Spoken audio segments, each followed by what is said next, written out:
السلام علیکم ورحمۃ اللہ وبرکاتہ۔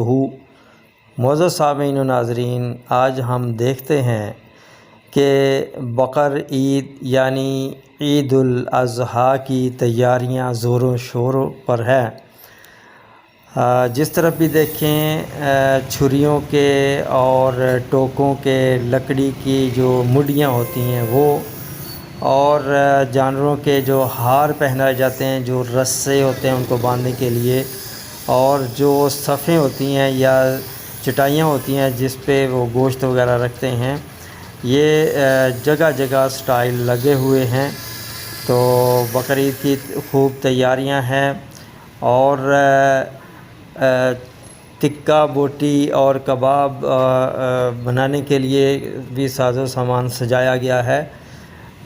جو دوست ٹکت بنانا چاہتے ہیں یا کباب بنانا چاہتے ہیں ان کے لیے یہ سامان بازار میں، ہر گلی میں، ہر محلے میں، بازاروں میں یہ شاپس سٹال لگے ہوئے ہیں۔ تو گوشت کھانا صحت کے لیے اچھا ہے، مگر جتنا جسم کو ضرورت ہے اتنا ہی کھایا جائے، اور زیادہ اگر گوشت استعمال کیا جائے گا تو یہ صحت کے لیے بھی نقصان دہ ثابت ہوتا ہے۔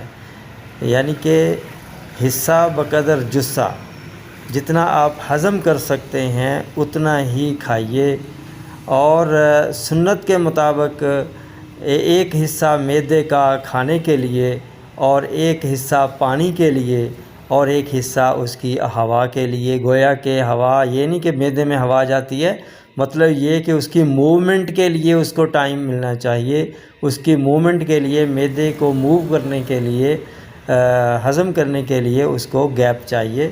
یہ نہ ہو کہ فل بھرا ہوا معدہ ہو تو یہ پھر سوزش معدہ کا باعث بنے گا اور السر کا بھی باعث بنے گا۔ تندرستی انمول نعمت ہے۔ انہی الفاظ کے ساتھ اب اجازت چاہوں گا، پھر ملیں گے اگلی ویڈیو میں ایک نئے ٹاپک کے ساتھ۔ تب تک کے لیے اجازت دیجیے، اللہ حافظ۔